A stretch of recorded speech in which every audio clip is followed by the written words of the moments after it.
അതുപോലെ ഈ നാടുകളിൽ ഈ പാണ്ടിക്കാട് സഭയുടെ ശുശ്രൂഷ നിർവഹിക്കുന്ന അനുഗ്രഹത്തിനാകുന്ന കർത്താവിന്റെ ദാസൻ പാസ്റ്റർ ജോജി മാത്യു, അതുപോലെ പെരുമണ്ണാസിലുള്ള കർത്താവിന്റെ ദാസന്മാർ, മുൻകാലങ്ങളിൽ ഈ സഭയുടെ പാണ്ടിക്കാട് സഭയുടെ ശുശ്രൂഷകളും വ്യാപൃതരായിരുന്ന കർത്താവിന്റെ ദാസന്മാർ, എല്ലാ ദാസന്മാർക്കും ഈ ഭവനത്തിലുള്ള രതീഷായ കുടുംബം, അതുപോലെ സഭയിൽ കടക്കുന്ന ദൈവമക്കൾ ക്ഷണിക്കപ്പെട്ടവരായിട്ട് ഈ പ്രോഗ്രാമിൽ ഈ ശുശ്രൂഷയിൽ സംബന്ധിക്കുവാൻ കടന്നിട്ടുള്ള എല്ലാ പ്രിയപ്പെട്ടവർക്കും ക്രിസ്തുനാഥ യേശുക്രിസ്തുവിന്റെ നാമത്തിൽ സ്നേഹവന്ദനത്തെ അറിയിക്കുകയാണ്. പ്രത്യേക പ്രിയ രതീഷായ കുടുംബം പെരുന്നുള്ള സഭയിലെ സെൻട്രലിലെ ലോകസഭയാകുന്ന ഈ പാണ്ടിക്കാട് സഭയ്ക്ക് വലിയൊരു നിലകൂട്ടാണ്. തന്നെയുമല്ല, ഞങ്ങളുടെ പെരുന്നുള്ള സെൻട്രലിന് ഈ വാത്സല്യ ഭവനം വലിയൊരു അനുഗ്രഹമാണ് എന്ന് പറയുന്നതിൽ വളരെ സന്തോഷമുണ്ട്. ആത്മീയ കാര്യത്തിലും ഭൗതിക കാര്യത്തിലുമൊക്കെ വളരെ ആത്മാർത്ഥമായി സഹകരിക്കുന്ന ഒരു അനുഗ്രഹിക്കപ്പെട്ട കുടുംബമാണ് പ്രിയപ്പെട്ടവരുടെ ഭവനം.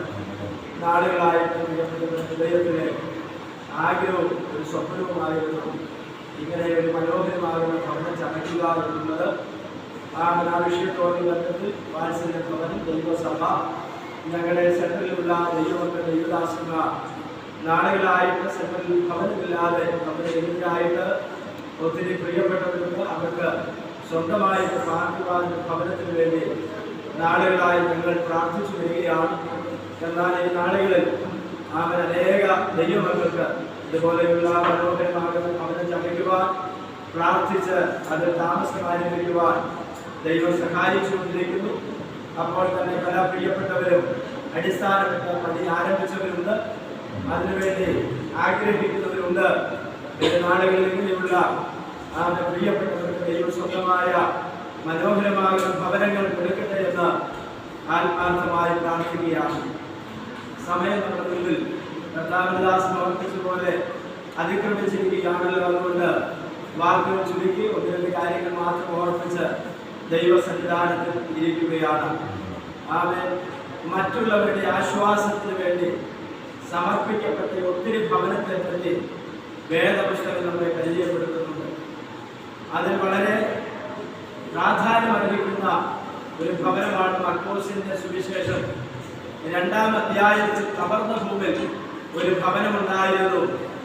ആ ഭവനം മറ്റുള്ളവരുടെ ആശ്വാസത്തിന് വേണ്ടി സമർപ്പിച്ച് കൊടുത്തതിന്റെ നിമിത്തം അവിടെ സംഭവിച്ച കാര്യങ്ങൾ 2-ാം അധ്യായം 1 മുതലുള്ള വാക്യങ്ങളിൽ വായിക്കുമ്പോൾ നമുക്ക് കാണുവാൻ കഴിയുന്നുണ്ട്. മറ്റുള്ളവരുടെ ആശ്വാസത്തിന് വേണ്ടി സമർപ്പിച്ചപ്പോൾ യേശു കർത്താവ് ആ ഭവനത്തിൽ വരുവാനിടയായിട്ടുണ്ട്. യേശു ആ ഭവനത്തിൽ ഉണ്ടായിരുന്നുള്ള ശ്രുതി ആ പ്രദേശത്തൊക്കെ പരക്കുവാനിടയായിട്ടുണ്ട്. അങ്ങനെ ആളുകൾ ആ ഭവനത്തിൽ ഓടിക്കൂടി. ബഹുപുരുഷാര നിമിത്തം ആ ഭവനം നിറഞ്ഞ കവിയുവാനിടയായിട്ടുണ്ട്. 4 ആൾ ചുമന്നുകൊണ്ട് ഒരു പക്ഷപാത രോഗിയെ അവിടെ കൊണ്ടുവന്നു. യേശുവിന്റെ മുൻപിൽ ഇരുത്തണമെന്നുള്ള അതിയായ ആഗ്രഹത്തോടു കൂടിയാണ് ഈ 4 ആൾ രോഗിയെ കൊണ്ടുവന്നത്. പക്ഷേ സംഭവിച്ചത് അവരുടെ പ്രതീക്ഷകൾക്ക് വിരുദ്ധമായിരുന്നു. ഒരു കാരണവശാലും യേശുവിന്റെ അടുക്കിലേക്ക് ഇവർ കൊണ്ടുവന്ന രോഗിയെ എത്തിക്കുവാനുള്ള നിർവാഹമില്ലാതെ അവർ നിരാശപ്പെട്ട് വീട്ടിലേക്ക് പോവുകയല്ല ചെയ്തത്. ജോജി പാസ്റ്ററോട് ഓർപ്പിച്ചതുപോലെ, സുനിൽ പാസ്റ്ററോട് ഓർപ്പിച്ചതുപോലെ ആ വീട് പൂട്ടി ആരാധന നടന്ന വീട്ടിൽ പ്രവേശിക്കുവാൻ വേണ്ടി പ്രിയ സഹോദരന്മാർ ആ വീടിന്റെ മേൽപ്പുര ഒളിച്ച് അതിന്റെ ഉള്ളിലിരുന്ന് ദൈവത്തെ ആരാധിച്ച ഒരു കാലം അവരുടെ പിൻപിലുണ്ടായിരുന്നു. എന്നതുപോലെ ഈ ഭവനത്തിലേക്ക് 4 ആൾ ചുമക്കുന്ന ഈ 4 പേരും കൂടെ കൊണ്ടുവന്ന പക്ഷപാതക്കാരനാകുന്ന രോഗിയെ യേശുവിന്റെ മുമ്പിലേക്ക് ഇറക്കി വെക്കുവാനിടയായിരുന്നു. എന്താ കാരണമെന്ന് ചോദിച്ചാൽ ഇന്നാണെങ്കിൽ ആരും അത് സമ്മതിക്കുകയില്ലായിരുന്നു. പക്ഷെ അന്ന് ആ വീട് മറ്റുള്ളവരുടെ ആശ്വാസത്തിന് വേണ്ടി യേശുവിന്റെ മഹത്വം വെളിപ്പെടുവാൻ വേണ്ടി സമർപ്പിക്കപ്പെട്ട ഒരു ഭവനമായതുകൊണ്ട് 4 ആൾ ചുമന്നുകൊണ്ട് വന്ന തന്റെ ഭവനത്തിലേക്ക് പോകുവാനിടയായിരുന്നു. ഇന്ന് പകലിൽ എന്നെ കേൾക്കുന്ന ശ്രോതാക്കളോട്, ഈ വാത്സല്യ ഭവനത്തിലുള്ള പ്രിയപ്പെട്ടവരോട്, ഇന്ന് മുതൽ ദൈവത്തിൽ ആശ്രയിച്ച് ഈ ഭവനത്തിൽ പാർക്കുന്ന ആ പ്രിയ കുടുംബത്തോടുള്ള ബന്ധത്തിൽ മറ്റുള്ളവരുടെ ആശ്വാസത്തിന് വേണ്ടി സമർപ്പിച്ചു കൊടുത്താൽ ദൈവം നിന്നെ അനുഗ്രഹിക്കുവാനായി തീരും. അതുകൊണ്ടാണ് തിരുവചനം പറയുന്നത്, എന്നെ മാനിക്കുന്നവരെ ഞാൻ മാനിക്കുവാനായി തീരും. അവൻ ചോദിക്കുന്നതിലും നിരക്കുന്നതിലും അത്യന്തപരമായി നടക്കാൻ കഴിവുള്ള സർവശക്തനാകുന്ന ഒരു ദൈവത്തെ സേവിക്കുന്ന ഒരു കൂട്ടം ദൈവകൃപ പ്രാപിച്ച ദൈവമക്കളുടെ ഒരു കൂട്ടമാണ് എന്റെ മുൻപിൽ നിൽക്കുന്നത്.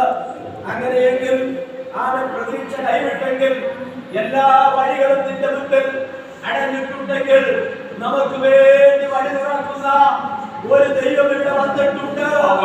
ആ ദൈവം നമുക്ക് വേണ്ടി വഴികൾ തുറക്കുക ശക്തനാണെന്ന് എത്ര പേർക്ക് ആ കരങ്ങളിലേക്ക് സ്തോത്രം ചെയ്ത് ദൈവനാമമകത്തപ്പെടുവാനായി തീരട്ടെ. അവൻ മറ്റുള്ളവരുടെ ആശ്വാസത്തിന് വേണ്ടി സമർപ്പിച്ച വീട്. രണ്ടാമത്തെ വീട് നീതിമാന്മാരുടെ കൂടാരങ്ങളിൽ ഉല്ലാസത്തിന്റെയും ജയത്തിന്റെയും ദോഷമുണ്ടായിരിക്കും. ഈ ഭവനത്തിൽ നിന്ന് അവൻ മറ്റുള്ളവർ കേൾക്കേണ്ടത് അവൻ സ്തോത്രം, അവനൊരു അസമാധാനത്തിന്റെ ശബ്ദമല്ല, അവനൊരു ലഹളത്തിന്റെ ശബ്ദമല്ല.